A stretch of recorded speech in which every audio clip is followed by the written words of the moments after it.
Mario Kart is always a sure thing. Every console, Nintendo gears up to release a new sequel to the kart racer, and it's always a good time. This time, Nintendo has released a Mario Kart in their most popular console yet. Does this thought of success propel the development forward, or is it just a reason for Nintendo to slack off? I'm pretty sure most of you know the answer to this question without even thinking about it.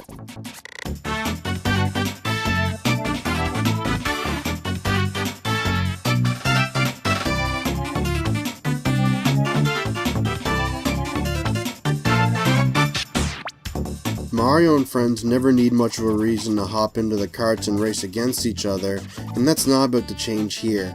Simplicity is the name of Mario Kart, and it's always the tight gameplay and courses that drive things. Here, the game handles much like Mario Kart Double Dash and GameCube, just without the 2 per kart. The decision to remove what made Double Dash stand out just makes the decision to add it in all the stranger, but it's nice to see it back to its roots again. The game consists of the same modes that we've all come to expect from Mario Kart: Grand Prix, Versus Mode, and Battle Mode. It also adds online to the mix for the first time in a console Mario Kart. All of these modes are what you'd expect. Grand Prix asks you to choose from 8 different cups, 4 for new tracks and 4 for returning ones, and 4 different engine classes: 50cc, 100cc, 150cc, and Mirror Mode. The Versus Mode is just what the name says, head-to-head races on a track of your choosing, and Battle Mode is just that, you battling your friends on special courses. The Online Mode is also standout, allowing you to race other humans when your friends aren't available. It works very well, but the options are lacking. Still, it's nice to see it there all the same. The biggest change here needs to be spoken of right off the bat when it comes to gameplay: the motion controls and the wheel that comes with the game. Using the motion controls to steer works as advertised, while the wheel is just a plastic shell to make the remote easier to hold, but the wheel is tiny and not suitable for people with larger hands. Aside from the Wiimote and the wheel, players can use a variety of other control options such as the Wiimote and Nunchuck or the GameCube controller. Both work well, and it's really up to preference which style you go with. I personally played with using the Wii's classic controller. Now that the Wii motion controls are out of the way, let's move on to how it plays. Mario Kart Wii plays like previous games in the franchise. You drive around tracks doing 3 laps while trying to dodge your opponent's items or the stage's hazards, which is easier said than done, while trying to concentrate in the race at the same time. Other than steering your kart, you can do a little bunny hop. It's not very useful on its own, but if you move the analog stick in either direction while holding the jump button down, you'll do a power slide. This is used for taking sharper turns, and if you hold the slide long enough, you'll build up a boost. You can hold up to 2 boosts, and this can make a good player even better if used right. This style of building boosts, however, is different from how they used to be built up. In Mario Kart Double Dash, for instance, you wiggle the analog stick while power sliding to build up the boost. This requires more skill to pull off and made skill more of a factor in the races. The way used here still requires some skill and timing, but it's not as difficult as it used to be, but that's not really a bad thing. Other than that, the items are your way of winning races, and there are plenty of them. Most items return from the previous games along with some new ones. Yes, the blue shell is still involved, and yes, you will be pummeled by it more than once in your Mario Kart Wii career, but it's also joined by items such as the blooper, making its first appearance on consoles. The blooper pops up in front of your opponents and blasts them with ink, blocking their view. This might sound pretty useless against the computer-controlled drivers, but it's actually more useful on them than on real human players, since the blots don't block too much of the screen. When a computer driver is hit with this, they automatically slow down, allowing you to zip right on by them. Other new items are the Thunder Cloud, the Mega Mushroom, and the POW Block. The Thunder Cloud appears above your head whenever you acquire it, it automatically activates, and it causes you to go much faster for a period of time. This sounds all fine and dandy until the item runs out of juice and shrinks you like a lightning bolt does. This is avoided by bumping into other racers and passing the effect onto them. The downside to this is that they get the speed boost, making this a very tricky item to use properly. The Mega Mushroom causes you to grow giant and offers a speed boost as well. It also allows you to run over your opponents. The POW block works much like it does in other games. It affects everyone in the race and causes them to spin out as long as they are touching the ground. These new items shake things up nicely, but it would have been nice to see more.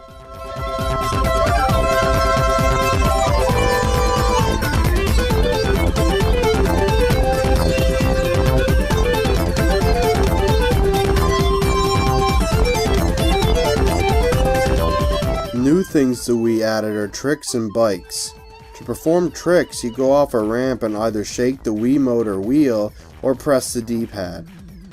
These tricks give you a boost whenever you land, but they take away all control you have while in the air, meaning you have to look before you trick out.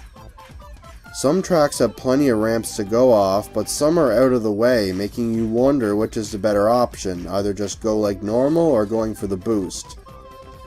The bikes don't add a whole lot to the game, but it's interesting to see them included all the same. They are smaller than karts, they can only do one boost on power slides, and they handle slightly different. To make up for the lack of a second boost while power sliding, they can perform wheelies with the trick command. This gives you a speed boost for as long as the wheelie is performed, and it takes some skill to use it to its fullest. Overall, the bikes are a great addition. Throughout the game, you'll be unlocking things, carts, bikes, characters, and cups to compete in. This makes things addicting.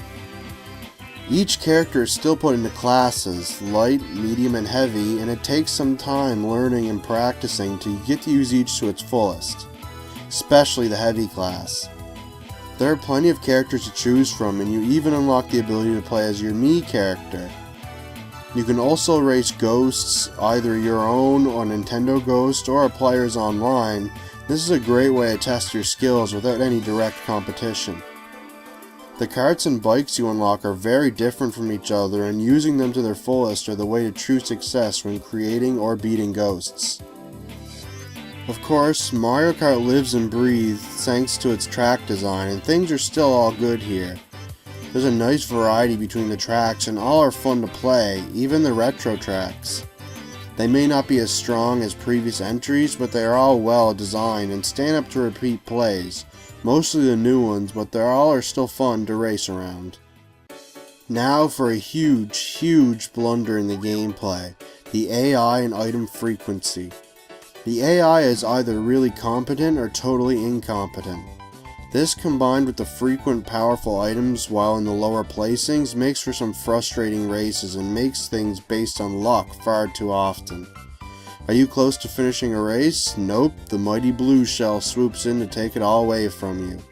How about 2 blue shells and a red shell and a mega mushroom curb stomp? It can be incredibly frustrating to lose a race all because items are way too generous. While that leaves a huge blemish on the game, it's still fun to play.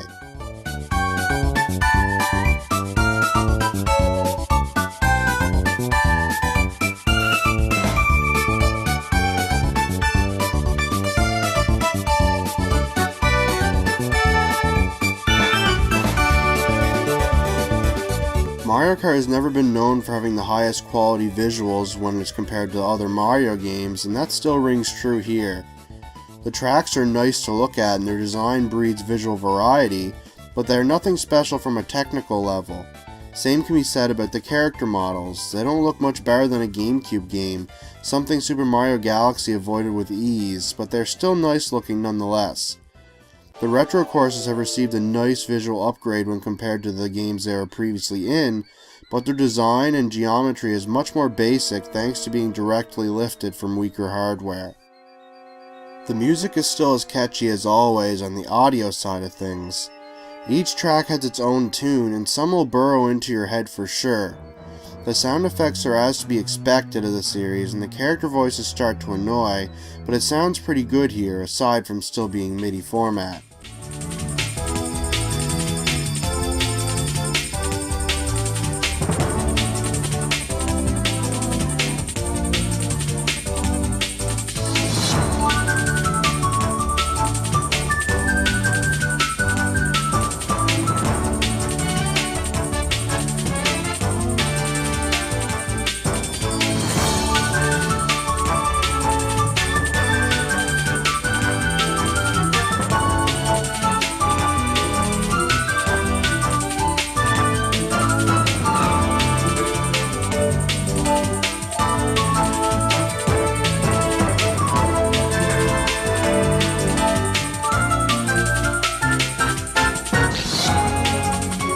Overall, Mario Kart Wii is a lot of fun to play, but it's bruised a little too much from the AI and item unbalance.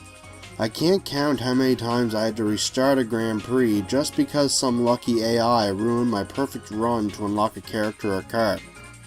It just saps the fun out of the single player when you get to the higher difficulties.